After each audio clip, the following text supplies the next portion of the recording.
Hello friends, welcome to my channel. ഇന്ന് നമ്മൾ discuss ചെയ്യാൻ പോകുന്നത് ബിൽഡിംഗ് മെറ്റീരിയൽസിലെ ബ്രിക്സ് എന്ന ടോപ്പിക്കിനെ കുറിച്ചാണ്. Brick is the most commonly used construction material. ബ്രിക്സിൻ്റെ സ്റ്റാൻഡേർഡ് സൈസ് 19x9x9 സെൻറ്റിമീറ്റേഴ്സ് ആണ്. Length 19 centimetre, width 9 centimetre, height 9 centimetre.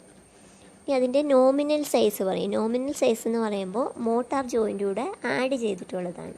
Nominal size of brick is 20x10x10 centimetre. Next, minimum crushing strength. Minimum crushing strength is 3.5 Nm².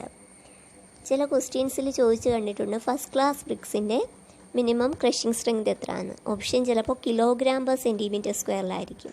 അങ്ങനെയാണെങ്കിൽ അതിൻ്റെ answer 105 kg/cm² ആണ്. Next, classification of BRICS. On the basis of manufacturing and preparations, BRICS R classified into 4. They are first class BRICS, second class bricks, third class BRICS and fourth class BRICS. ഓരോന്നും detail ആയിട്ട് നോക്കാം.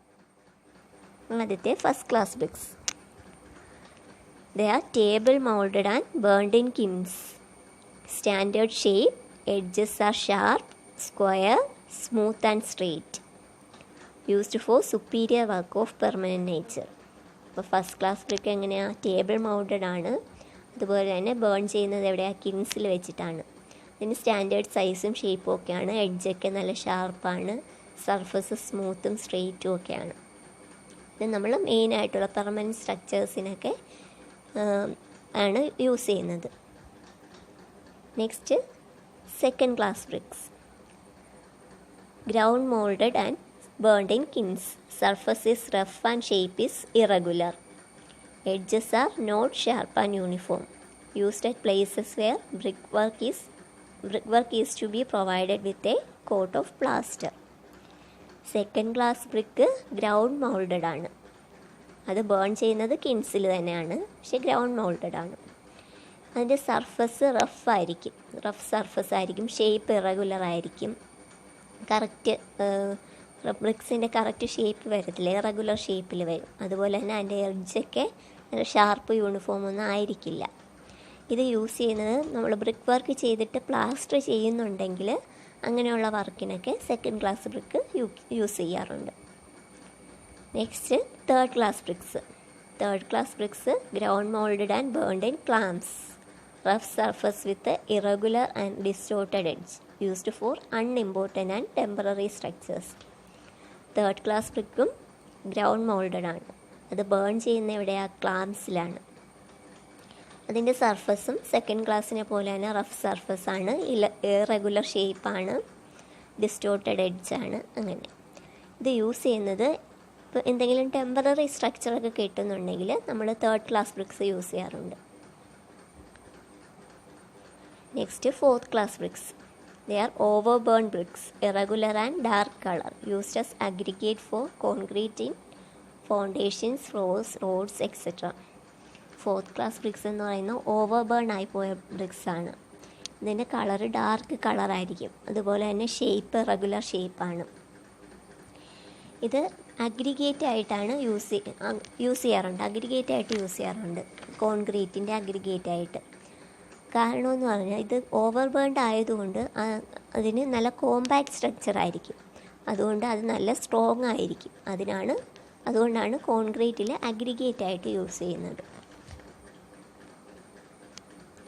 Next, constituents of BRICS.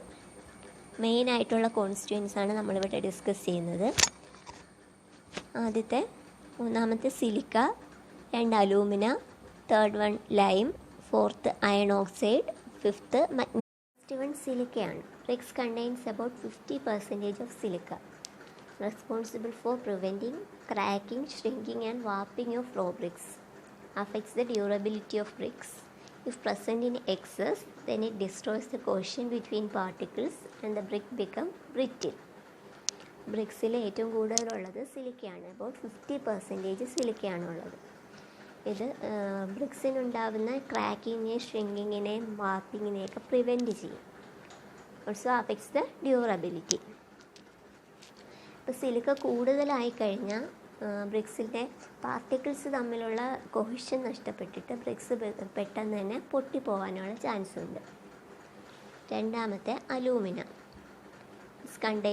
Bricks contains about 20-30% of alumina, responsible for plasticity characteristics of Earth. If present in excess, then the raw bricks shrink and warp during drying.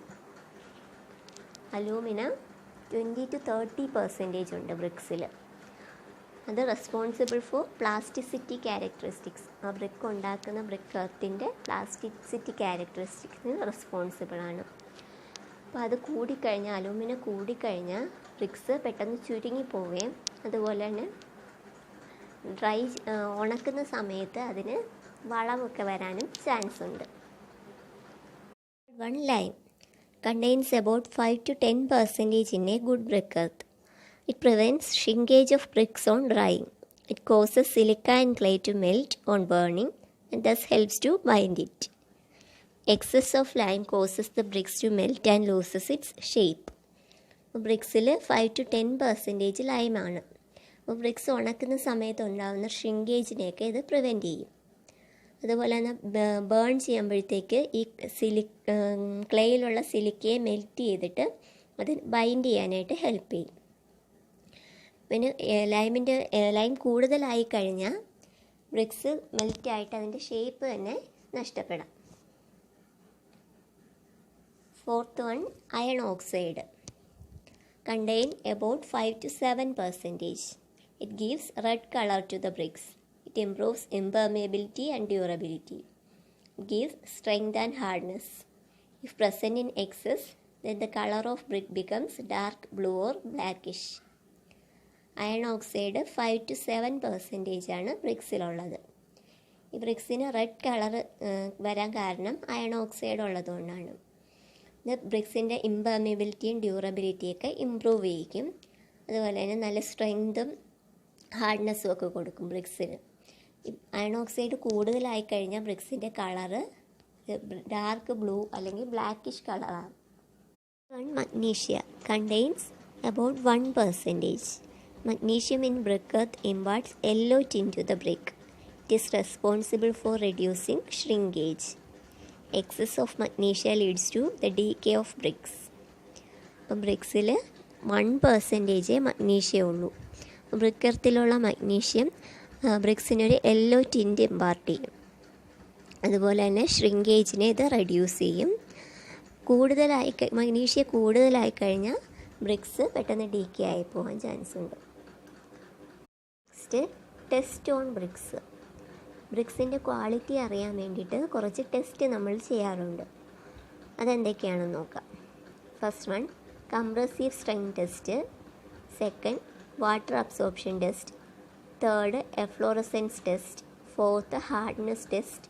Fifth, size, shape and colour test. Sixth, soundness test. Seventh, structure test. ഓരോന്നും എങ്ങനെയാണെന്ന് നമുക്ക് നോക്കാം. First one, compressive strength test.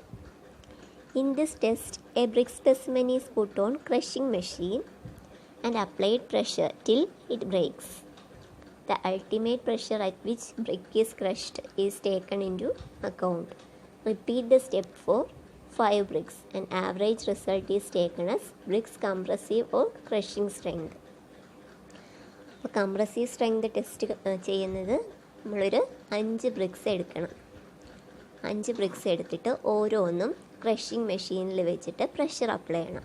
അപ്പോൾ pressure apply ചെയ്യുമ്പോൾ ഏത് പ്രഷറിലാണോ അത് crush ആവുന്നത് ആ പ്രഷർ നമ്മൾ നോട്ട് ചെയ്ത് വെക്കണം. അങ്ങനെ ഈ 5 ബ്രിക്സിൻ്റെയും ഈ സ്റ്റെപ്പ് റിപ്പീറ്റ് ചെയ്യണം. അപ്പോൾ നമുക്ക് 5 പ്രഷർ കിട്ടും. അപ്പോൾ ഈ 5 പ്രഷറിൻ്റെ ആവറേജ് എടുക്കണം. അതായിരിക്കും ആ ബ്രിക്കിൻ്റെ കംപ്രസീവ് സ്ട്രെങ്ത് എന്ന് പറയുന്നത്. Second test, water absorption test. In this test, bricks are weighed in dry condition, immersed in fresh water for 24 hours.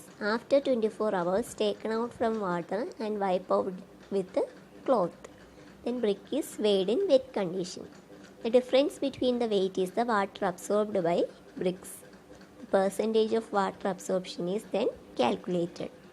The less the water absorbed by brick is the greater its quality. Good quality bricks does not absorb more than 20% of water of its own weight. Water absorption test ചെയ്യാനായിട്ട് നമ്മളൊരു brick എടുത്ത് അതിൻ്റെ dry കണ്ടീഷനിലുള്ള wait നോക്കണം. എന്നിട്ട് അതിനെ ഒരു 24 മണിക്കൂർ fresh വെള്ളത്തിൽ ഇമ്മേഴ്സ് ചെയ്ത് വയ്ക്കണം. 24 മണിക്കൂർ കഴിഞ്ഞ് അതെടുത്ത് അതിൻ്റെ പുറമൊക്കെ ഒരു തുണി വെച്ച് തുടച്ച് കഴിഞ്ഞിട്ട് വെറ്റ് കണ്ടീഷനാണ്, അപ്പോൾ അതിൻ്റെ വെയിറ്റ് നോക്കണം. എന്നിട്ട് ഈ രണ്ട് വെയിറ്റിൻ്റെ ഡ്രൈ വെയിറ്റും വെറ്റ് വെയിറ്റും കൂടെ അതിൻ്റെ ഡിഫറൻസ് എടുക്കണം. അപ്പം എത്ര വാട്ടർ അബ്സോർബ് ആയി എന്ന് നമുക്ക് കിട്ടും. അതിനുശേഷം അതിൻ്റെ പെർസെൻറ്റേജ് കണ്ടുപിടിക്കണം. ഗുഡ് ക്വാളിറ്റി ബ്രിക്സ് ആണെങ്കിൽ കുറച്ച് എമൗണ്ടേ വാട്ടർ അബ്സോർബ് ചെയ്യത്തുള്ളൂ. 20%-നേക്കാട്ടി കൂടുതൽ വെള്ളം അബ്സോർബ് ചെയ്യുകയാണെങ്കിൽ അത് നല്ല ബ്രിക്ക് ആയിരിക്കില്ല. Third test efflorescence test.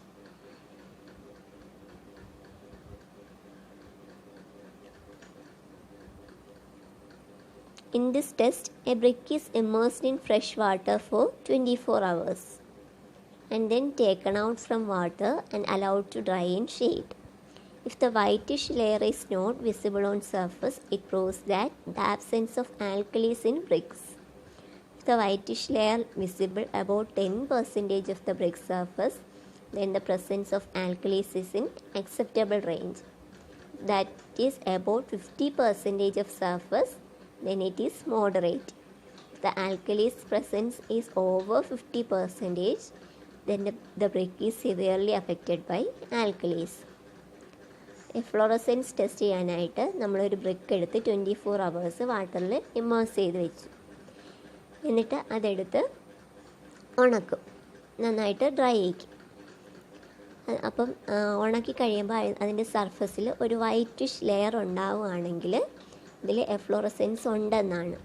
അപ്പോൾ അത് അങ്ങനെ ഇല്ല എങ്കിൽ അത് നല്ല ബ്രിക്കാണ്, അതിൽ ആൽക്കലീസിൻ്റെ പ്രസൻസ് ഒന്നും ഇല്ല.